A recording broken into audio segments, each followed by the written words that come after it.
Hello, and thank you for joining us today in our study of the book of Psalms. Today we're in Psalm 46, and this is one of the Psalms that sometimes people know various phrases from it, even if they don't necessarily know the Psalm that it's attached to. And so, as we go through and examine this Psalm of the sons of Korah today, I want us to see the message that it has pertaining to God's help in days of trouble or when things aren't going right. And so it's not a very long psalm, but there's a lot of very good reminders to be found in this particular psalm. So let's examine Psalm 46. Beginning in verse 1, we read, God is our refuge and strength, a very present help in trouble. Therefore we will not fear, even though the earth be removed, and though the mountains be carried into the midst of the sea, though its waters roar and be troubled, though the mountains shake with its swelling. There is a river whose streams shall make glad the city of God, the holy place of the tabernacle of the Most High. God is in the midst of her. She shall not be moved. God shall help her just at the break of dawn. The nations raged, the kingdoms were moved. He uttered his voice, the earth melted. The Lord of hosts is with us. The God of Jacob is our refuge. Come, behold the works of the Lord, who has made desolations in the earth. He makes wars to cease to the end of the earth. He breaks the bow and cuts the spear in two. He burns the chariot in the fire. Be still and know that I am God. I will be exalted among the nations. I will be exalted in the earth. The Lord of hosts is with us. The God of Jacob is our refuge. As you examine Psalm 46, there are several statements that kind of serve as the impetus behind everything else that is going to be said in the psalm. The first of these statements is going to be found at the end of verse 1 and actually the start of verse 2. But they write, the sons of Korah write, that God is a very present help in trouble. Therefore, we will not fear. The idea of a very present help means he is always there in times of trouble. There's not going to be an occasion where trouble is going to come that God is not going to be present, that he will have turned away or removed himself from his people. Now, there are going to be circumstances where people, even those who have tried to serve God and are ones who are seeking to serve God, are going to wonder if God is still there because of how bad things have gotten. And this psalm is the reminder that yes, even in the worst of times, God is still there.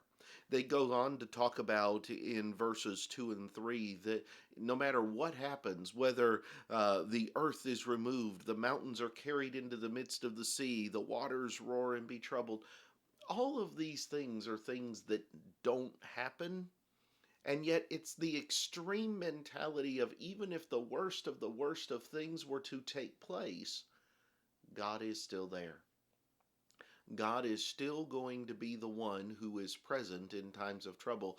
Therefore, the whole point of it all is we will not fear. We will not be afraid whatever comes our way because God will be there and he will take care of us. When you drop down to verses 4 and following, it talks about the refreshing nature of what God does for his people, how that he is in a river whose streams make glad the city of God, and that God is in the midst of her, she shall not be moved, and so on and so forth. That God is the refresher of all these things, and the she shall not be moved and all these kinds of things is reference back to the river that gives life again, as it were. And so God is going to remain. He's going to be a very present help. But then toward the end of the psalm, they're going to add this reminder to, first of all, behold the works of the Lord, to pay attention to what God has done and what he continues to do. You know, the things that we have in Scripture, especially the things that we see in the Old Testament, are intended to teach us and to remind us who God is and what God does for his people. And as we seek to serve him under the law of Christ, under the days of Jesus and his kingdom, we need to recognize that God is still working. He's not just sitting up there watching everything happen with popcorn and a soft drink, but rather God is still an active participant in the things that go on in this world. We may not be able to see and understand exactly what it is that is taking place, but we need to understand when we behold the works of the Lord that he is still just as much a very present help in times of trouble today. And we see that by recognizing who he is and what he has done in days gone by. The third thing I want us to notice from Psalm 46 is the reminder at the end of the psalm, where there the sons of Korah write, "Be still and know that I am God. I will be exalted among the nations, I will be exalted in the earth." This is not going to be the only psalm or the only place in which this particular phrase is going to be utilized in the Old Testament, but it's certainly pertinent here.